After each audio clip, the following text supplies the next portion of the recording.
Hi guys, welcome back to my channel. इस video में हम लोग क्वेश्चन 16 करेंगे। अगर आपको पूरी कोर्स के लिए खुद को इनरोल करना है तो चैनल को सब्सक्राइब करके आप खुद का इनरोलमेंट कंप्लीट कर सकते हो। यहाँ पे देखो, एक इंडियन सॉफ्ट ड्रिंक कंपनी है। ये प्लान कर रही है कि एक सब्सिडरी कंपनी ये एस्टेब्लिश करेगी भूटान में। और वो सब्सिडरी कंपनी का काम क्या होगा? मिनरल वाटर प्रोड्यूस करना। अब यहाँ पे हमने एस्टिमेट किया है कि हम 40,000 बॉटल सेल कर सकते हैं मिनरल वाटर का। और कुछ यहाँ पे डिटेल्स गिवन है।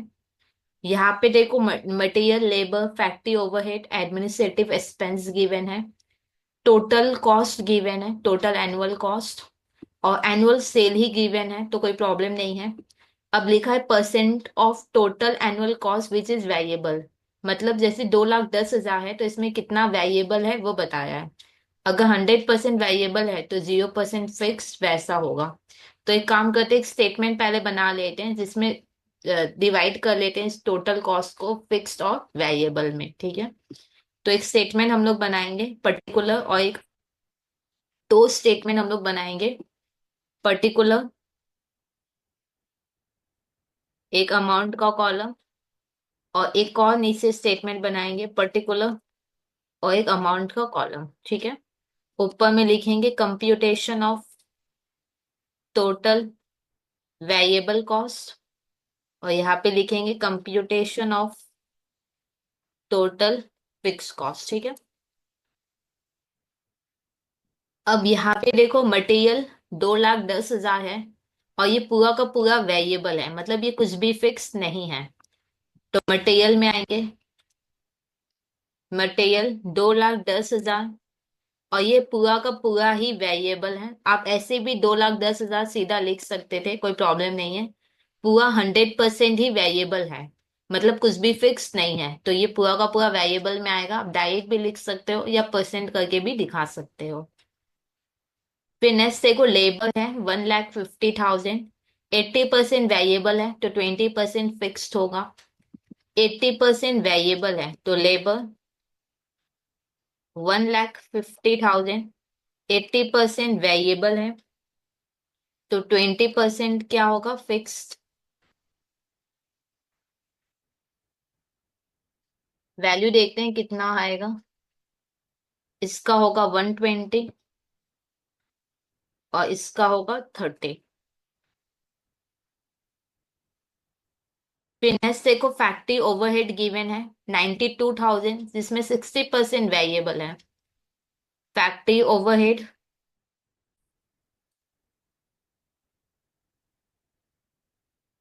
फैक्ट्री ओवरहेड 92,000, जिसमें 60% वेरिएबल, तो 40% फिक्स्ड होगा।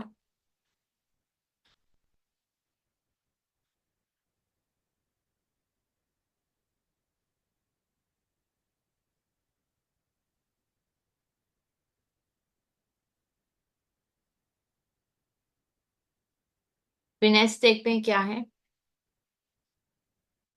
एडमिनिस्ट्रेटिव एक्सपेंस 40,000, 35% वेरिएबल है। एडमिनिस्ट्रेटिव एक्सपेंस 40,000, 35% वेरिएबल है, तो बाद बाकी फिक्स होगा। बाद बाकी कितना होगा? 100 से 35 माइनस करो, 65% फिक्स्ड होगा।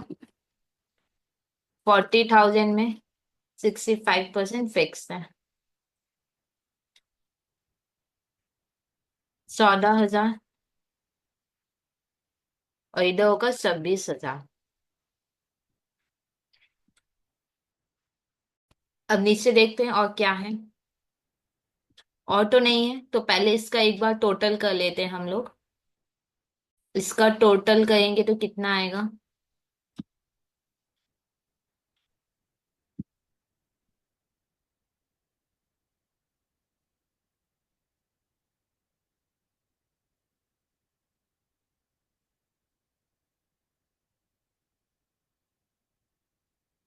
399,200। और इसका भी टोटल कर लेते हैं।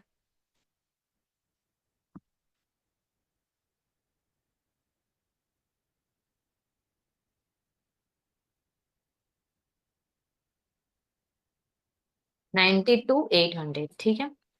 अब यहाँ पे क्या है कि एक और चीज मैं यहाँ पे करूंगी, बता रही हूँ क्या।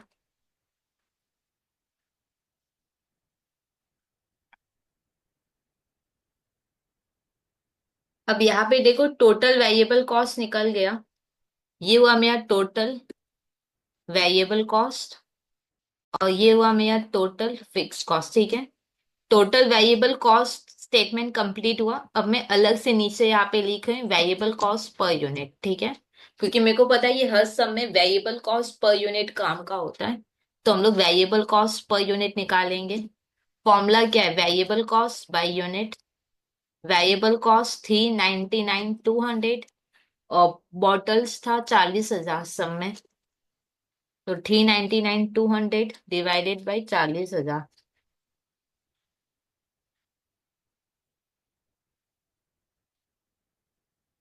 तो होगा 9.98, ठीक है। तो वेरिएबल कॉस्ट पर यूनिट आ गया क्योंकि यही काम का होता है फर्दर। और फिक्स कॉस्ट में टोटल काम का है, तो वो हम लोग ने लिख लिया। अब नीचे देखते हैं क्या लिखा है। अब जो भी प्रोडक्शन होगा ना वो कौन सेल करेगा, एक एक रिप्रेजेंटेटिव है जो सेल करेगा और उसको अपने लोग कमीशन देंगे। हाँ, सब्सिडरी में जो भी प्रोडक्शन होगा वो कौन सेल करेगा, एक मैन्युफैक्चर रिप्रेजेंटेटिव है जो सेल करेगा और उसको अपने लोग कमीशन देंगे 8%। 8% किसका, सेल का, ठीक है। अच्छा यहाँ पे एक और चीज है, यहाँ पे कमीशन देना पड़ेगा अपने को 8% सेल्स का, ठीक है या नहीं। अब क्योंकि कमीशन वेरिएबल होता है, क्योंकि सेल पे निर्भर कर रहा है, तो ये क्या है, वेरिएबल है। तो ये जो हमने वेरिएबल कॉस्ट निकाला ये टोटल नहीं है, ये एक्सक्लूडिंग कमीशन है, क्योंकि टोटल वेरिएबल कॉस्ट में तो कमीशन भी बनता है। क्या ये बात क्लियर है कि नहीं, हम लोग कमीशन भी देंगे तो कमीशन भी मेरा कॉस्ट हुआ। अब कमीशन फिक्स नहीं है, सेल के ऊपर डिपेंड कर रहा है, तो ये वेरिएबल हुआ। तो हमने जो यहाँ पे टोटल वेरिएबल कॉस्ट निकाला ये एक्चुअल में टोटल नहीं है, ये विदाउट कंसिडरिंग कमीशन है। तो यहाँ पे लिख देते हैं एक्सक्लूडिंग कमीशन। यहाँ पे हमने कमीशन एक्सक्लूड करके रखा है, ठीक है या नहीं। और ये जो वेरिएबल कॉस्ट पर यूनिट जो में आया है एक्चुअल में ये complete variable cost per unit नहीं है, क्योंकि इसमें कमीशन भी बनता है। तो यहाँ पे हम लोग लिखेंगे variable cost per unit excluding excluding commission, ठीक है या नहीं। हम लोग को आगे पढ़ के समझ में आया कि कमीशन एक और पॉइंट, एक और आइटम था वेरिएबल का। तो कोई बात नहीं, हम लोग फिर हेडिंग भी अकॉर्डिंगली वैसे दे देंगे ऊपर में। ओके, अब देखो आगे क्या लिखा है। अब और तो यहाँ पे लिखा है नंबर 1 क्या कंप्यूट करना है, सेलिंग प्राइस पर यूनिट मेरे को पता करना है। मेरे को क्या कंप्यूट करना है, selling price per unit compute करना है। ओके, पहला रिक्वायरमेंट क्या है, 1 मिनट।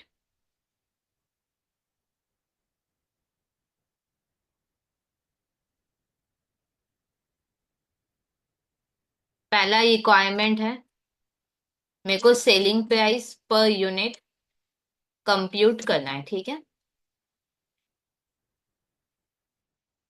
मेरे को selling price per unit compute करना है और प्रॉफिट मेरे को 10% होगा सेल पे। प्रॉफिट मेरे को होगा 10% सेल पे। ध्यान रखना प्रॉफिट अपने को 10% होगा सेल्स पे, ठीक है। अब इसको करना कैसे, ध्यान से समझो। एक चीज हमेशा याद रखना, सेलिंग प्राइस पर यूनिट अलग चीज है, सेल अलग चीज है। सेल्स मतलब क्या होता है, selling price per unit into quantity. हाँ या ना, सेल्स क्या होता है, selling price per unit into quantity, okay. अब हम लोग कहेंगे कैसे, यहाँ पे सेलिंग प्राइस पर यूनिट मेरे को पता करना है और प्रॉफिट 10% सेल्स है। हम लोग कहते हैं let sales be 100, sorry let sales be rupees x. ध्यान रखना मैंने सेल्स को एक्स माना है, सेलिंग प्राइस पर यूनिट को एक्स नहीं माना है, ठीक है या नहीं। हम लोग अज्यूम करते हैं कि सेल्स एक्स होगा, तो फिर अकॉर्डिंगली कमीशन कितना होगा, कमीशन 8% सेल्स का होगा। तो 8% इंटू एक्स, 8% मतलब 8/100। 8/100, 8% मतलब क्या होता है, 8/100 इंटू एक्स। अब 8/100 करो कितना होगा, 0.08x, ठीक है, कमीशन आ गया। अब अकॉर्डिंगली प्रॉफिट भी आप निकाल लो। प्रॉफिट 10% सेल्स पे होगा। 10% इंटू सेल्स क्या माने थे हम, एक्स। 10% मतलब क्या होता है, 10/100 इंटू एक्स। 10/100 कितना होता है, 0.1 और एक्स, ठीक है। अब देखो यहाँ पे मेरे पास सेल्स है जिसको मैंने एक्स माना था, हाँ या ना। और यहाँ पे मेरे पास प्रॉफिट भी है। प्रॉफिट कितना है बताओ, प्रॉफिट है 0.1 एक्स, ठीक है यानी। अब क्या है ना, हम लोग अब टोटल कॉस्ट निकाल लेंगे पहले, फिर हम लोग इक्वेशन बनाएंगे कि total cost plus profit equal to sale होता है, और उसके बेसिस पे मेरा एक्स का वैल्यू आएगा, ठीक है। तो मेरा पहला काम होगा टोटल कॉस्ट निकालना। तो लिखेंगे टोटल कॉस्ट। टोटल कॉस्ट कैसे आता है, variable cost plus fix cost, ठीक है। ओके। अब यहाँ पे देखो वेरिएबल कॉस्ट मेरे पास था, मेरे पास टोटल वेरिएबल कॉस्ट था, पर इसमें कमीशन नहीं है। ये क्या है, ये एक्सक्लूडिंग कमीशन, ठीक है नहीं। ओके। तो तो अच्छा, यहीं पे मैं आपको करवा दूंगी, total cost equal two variable, total variable cost कितना होगा, 399, 200 तो होगा ही। अब कमीशन भी ऐड करेंगे तब जाके टोटल होगा ना। और कमीशन कितना है, 0.08 एक्स, ठीक है या नहीं, इसमें कोई प्रॉब्लम। टोटल वेरिएबल कॉस्ट कितना होगा, 399, 200 तो होगा ही। कमीशन को भी ले लेंगे तब टोटल वेरिएबल कॉस्ट आएगा। कमीशन कितना है, 0.08 एक्स। और फिक्स कॉस्ट तो कंप्लीट ही था, इसमें कोई इनकम्प्लीट नहीं है, 92,800। Total cost equal to 399, 200 plus 0.08 x plus 92,800। Number को प्लस कर लेंगे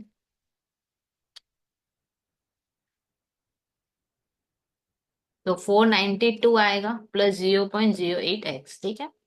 अब मेरे को पता है कि टोटल कॉस्ट प्लस प्रॉफिट अगर हम करेंगे तो मेरे को क्या मिल जाएगा, सेल्स, ठीक है। टोटल कॉस्ट कितना है, 49, 200 प्लस 0.08 एक्स, ठीक है। ये हुआ मेरा टोटल कॉस्ट। टोटल कॉस्ट कितना है, 492 प्लस 0.08 एक्स। अब प्रॉफिट लिखना है, प्रॉफिट कितना है, 0.1 एक्स, ठीक है। इक्वल टू सेल्स कितना था, एक्स।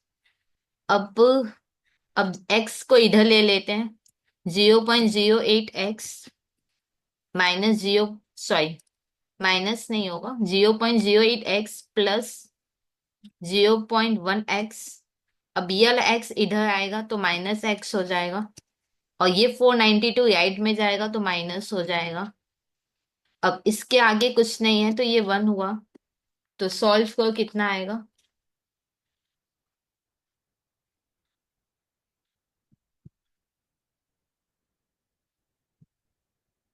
इधर होगा -0.82 एक्स इक्वल टू -492। अब माइनस माइनस दोनों तरफ से कट जाएगा तो ये हो जाएगा, फिर x equal to 492 divided by 0.82। x equal to होगा 6 लाख, ठीक है। तो x equal to 6 lakh, x मतलब सेल्स इक्वल टू 6 लाख। यहाँ पे मैं लिख देती हूँ, तो सेल्स आ गया मेरा 6 लाख, ठीक है या नहीं। अच्छा, यूनिट्स कितना था, सब में यूनिट्स था 40,000। यूनिट्स था 40,000 बॉटल। और मेरे से सेलिंग प्राइस पर यूनिट मांगा था, तो सेलिंग प्राइस पर बॉटल अब मेरा निकल जाएगा सेल्स डिवाइडेड बाय यूनिट। तो सेल्स कितना है, 6 लाख, और यूनिट्स कितना है, 40,000। तो सेलिंग प्राइस पर बॉटल होगा ₹15, ठीक है। तो सेलिंग प्राइस पर बॉटल में से मांगा था, तो ये पहला रिक्वायरमेंट हुआ कंप्लीट। अब सेकेंड रिक्वायरमेंट क्या है, कैलकुलेट करना है ब्रेक इवन पॉइंट यूपीस में भी और नंबर में भी। ओके, इसको मैं लिख लेती हूँ।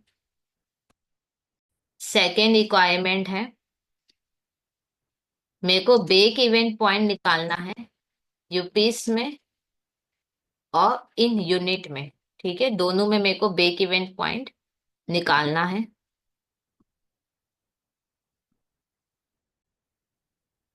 अच्छा, और मेरे को क्या अज्यूम करना है कि सेलिंग प्राइस पर बॉटल कितना होगा, 14 रुपीज। यहाँ पे मेरे को अज्यूम करना है कि सेलिंग प्राइस, ये तो मेरे को कंप्यूट करना है, और selling price per unit soda रहेगा, ये मेरे को अज्यूम करना है, ठीक है या नहीं। ओके। अब एक चीज मेरे को बताओ, अगर सेलिंग प्राइस बदल जाएगा तो कौन है जो चेंज होगा, वो है कमीशन। क्योंकि कमीशन सेल्स पे निर्भर करता है, अगर सेलिंग प्राइस बदल जाएगा तो कमीशन भी बदल जाएगा, ठीक है। तो कमीशन कितना होगा, कमीशन था 8% सेल का, हाँ या ना। अब 8% सेलिंग प्राइस पर यूनिट कितना है, 14। तो 14 का 8% करो तो होगा 1.12। क्या ये बात क्लियर। कौन है जो सेल पे डिपेंड करता है, वो है कमीशन। अब क्योंकि सेलिंग प्राइस आप चेंज कर दोगे तो कमीशन भी अकॉर्डिंगली क्या हो जाएगा, चेंज हो जाएगा। अब यहाँ पे सेलिंग प्राइस पर यूनिट लिया था, तो जो आएगा वो कमीशन भी फिर क्या आएगा, पर यूनिट के हिसाब से आएगा। अच्छा, ब्रेक इवन के लिए क्या चाहिए, फिक्स कॉस्ट। फिक्स कॉस्ट कुछ नहीं बोला तो सेम है, यही होगा 92,800। टोटल फिक्स कॉस्ट, ठीक है, कुछ नहीं बोला तो सेम होगा। अच्छा, कंट्रीब्यूशन पर यूनिट मेरे को चाहिए, हाँ या ना। अब क्योंकि कमीशन पर यूनिट चेंज हो गया, तो मेरे को अब क्या करना होगा, revised variable cost per unit निकालना होगा। देखो मैं एक बार आपको गाइड करती हूँ, ब्रेक इवन पॉइंट कैसे निकलेगा, fix cost by contribution per unit करके निकलेगा। फिक्स कॉस्ट कुछ नहीं बोला तो सेम है। कंट्रीब्यूशन पर यूनिट कैसे निकल रहा है, selling price per unit minus variable cost per unit. अब selling price per unit given है, वेरिएबल का एक पर्टिकुलर आइटम जो कि कमीशन है वो चेंज हो गया, तो पूरा वेरिएबल कॉस्ट पर यूनिट भी चेंज होगा। तो मेरे को अब revise variable cost per unit निकालना होगा, और फिर कंट्रीब्यूशन पर यूनिट हम लोग निकालेंगे तो फिर ब्रेक इवन निकल जाएगा। अब हम लोग लिखेंगे revise variable cost per unit, ठीक है। यहाँ पे देखो, मेरे पास जो वेरिएबल कॉस्ट पर यूनिट आया भी था वो कमीशन के बिना का था, मतलब विदाउट कमीशन था, 9.98, हाँ या ना। मेरे पास जो वेरिएबल कॉस्ट था वो बिना कमीशन के ही था, तो बस इसमें कमीशन का वैल्यू हम लोग ऐड कर लेंगे। तो 9.98 प्लस 1.12 तो होगा 11.10, ठीक है। अब वेरिएबल कॉस्ट है, सेलिंग प्राइस है, तो कंट्रीब्यूशन आ जाएगा। तो ये वाइज कंट्रीब्यूशन पर यूनिट। आप रिवाइज लिख भी सकते हो, नहीं लिखोगे ठीक है, रिवाइज लिख लेते हैं। Revise contribution per unit, formula क्या है, selling price per unit minus variable cost per unit. और यहाँ पे वेरिएबल चेंज हुआ है तो इधर लिखेंगे revise variable cost per unit. Selling price per unit 14, revise variable cost 11.10, तो आएगा 2.90, ठीक है। अब देखो कंट्रीब्यूशन पर यूनिट मेरे को मिल गया है 2.90। एक बार ध्यान से समझना, selling price per unit given था। अब क्योंकि कमीशन सेल पे डिपेंड करता है तो डेफिनेटली कमीशन इस बार चेंज हो जाएगा, तो हमने कमीशन निकाल लिया, वो भी पर यूनिट, क्योंकि selling price per unit use किया था तो कमीशन पर यूनिट आ गया, ठीक है। अब ब्रेक इवन पॉइंट के लिए फिक्स कॉस्ट और कंट्रीब्यूशन पर यूनिट चाहिए। फिक्स कॉस्ट कुछ नहीं बोला तो वही सेम ले लेंगे।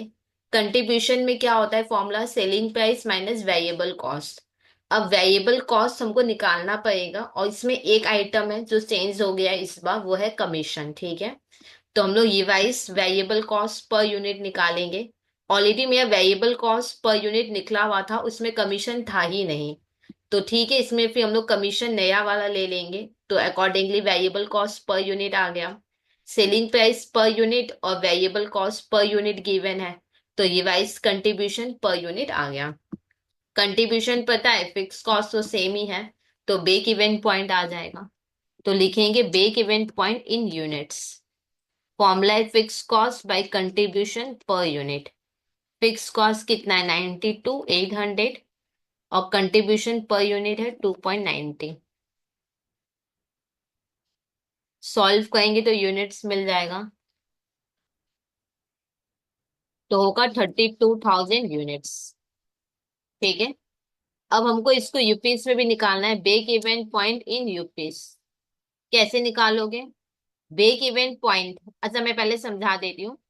इसको यूपीस में निकालना है तो कैसे करोगे, 32,000 यूनिट्स को सेलिंग प्राइस से इंटू कर लो, तो break even point in sales आ जाएगा। ब्रेक इवन पॉइंट मतलब क्या है कि इतना हम यूनिट सेल करेंगे तो मेरे को ना प्रॉफिट होगा ना ही लॉस होगा। अब इसको यूपीस में कन्वर्ट करना है, मतलब सेल्स में कन्वर्ट करना है। और सेलिंग प्राइस कितना है मेरा, 14 है। ठीक है या नहीं? अच्छा, यहाँ पे सेलिंग प्राइस भी मेरा चेंज हुआ था, ये ध्यान रखना। तो फिर यहाँ पे हम लोग revised selling price per unit लिखेंगे। ठीक है या नहीं? तो मेरा ब्रेक इवन सेल्स निकल जाएगा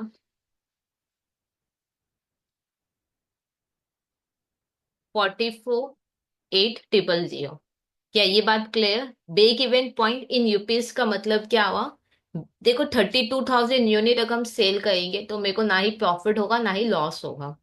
32,000 तो यूनिट है, इसका अमाउंट क्या होगा? इसका अमाउंट मतलब 32,000 यूनिट सेल करेंगे तो नो प्रॉफिट नो लॉस। इसको अमाउंट मतलब इसको सेलिंग प्राइस में कन्वर्ट करना होगा।